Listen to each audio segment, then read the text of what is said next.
ബ്രിട്ടനിലെ തെരഞ്ഞെടുപ്പിനെക്കുറിച്ചാണ്. ബ്രിട്ടീഷ് പാർലമെൻറ്റിലേക്ക് നടന്ന തെരഞ്ഞെടുപ്പിൽ കൺസർവേറ്റീവ് പാർട്ടിയുടെ അധികാരത്തിലിരുന്ന ഋഷി സുനക്കിൻ്റെ നേതൃത്വത്തിൽ അധികാരത്തിലിരുന്ന കൺസർവേറ്റീവ് പാർട്ടി വലിയ പരാജയം ഏറ്റുവാങ്ങി.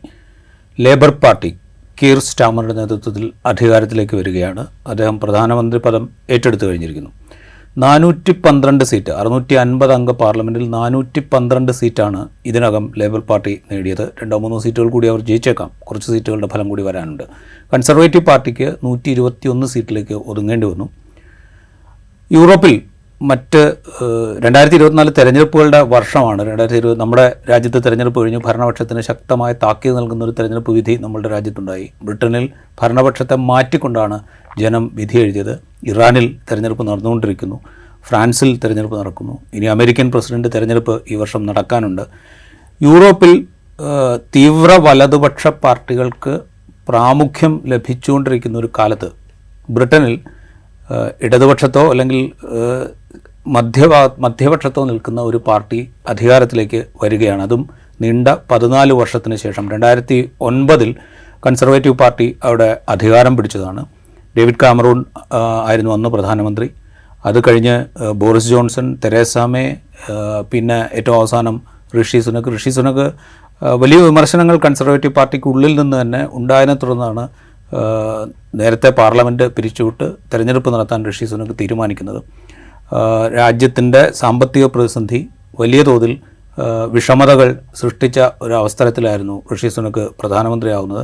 കുറച്ചൊക്കെ സാമ്പത്തികമായി സ്റ്റെബിലിറ്റി കൈവരിക്കാൻ കഴിഞ്ഞു എന്ന് അവകാശപ്പെട്ടുകൊണ്ടാണ് ഋഷി സുനക് തെരഞ്ഞെടുപ്പിനെ നേരിട്ടത്. നേരത്തെ പാർലമെൻറ്റ് പിരിച്ചുവിടാൻ തയ്യാറായിരുന്നു. നമുക്കൊപ്പം ഉള്ളത് ഡോക്ടർ PJ വിൻസെൻ്റ് ആണ്, വിദേശകാര്യ വിദഗ്ധൻ കൂടിയ അധ്യാപകൻ.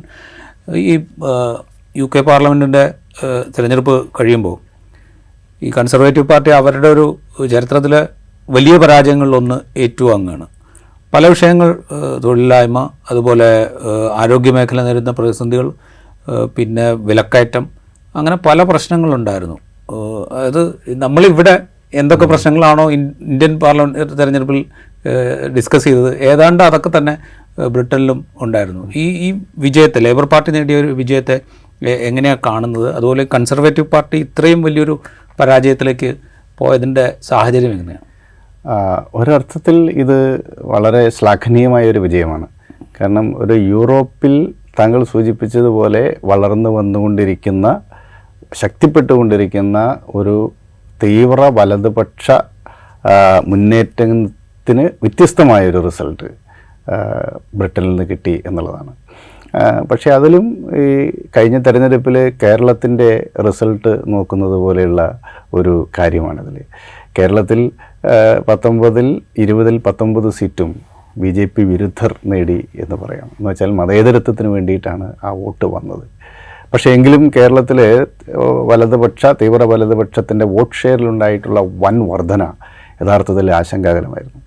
സമാനമായ പാറ്റേൺ ബ്രിട്ടനിലുമുണ്ട്. അവിടെ ലേബർ പാർട്ടി അധികാരത്തിൽ വന്നു എന്നുള്ളത് ശുഭസൂചകമാണ്.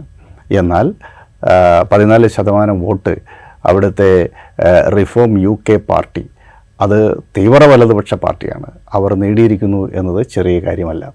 അത് ഭാവിയിലേക്ക് കൂടുതൽ കൺസർവേറ്റീവായ പക്ഷത്തേക്ക് നീങ്ങുന്നതിൻ്റെ ഒരു സൂചന ഈ തെരഞ്ഞെടുപ്പ് ഫലം നൽകുന്നുണ്ട്.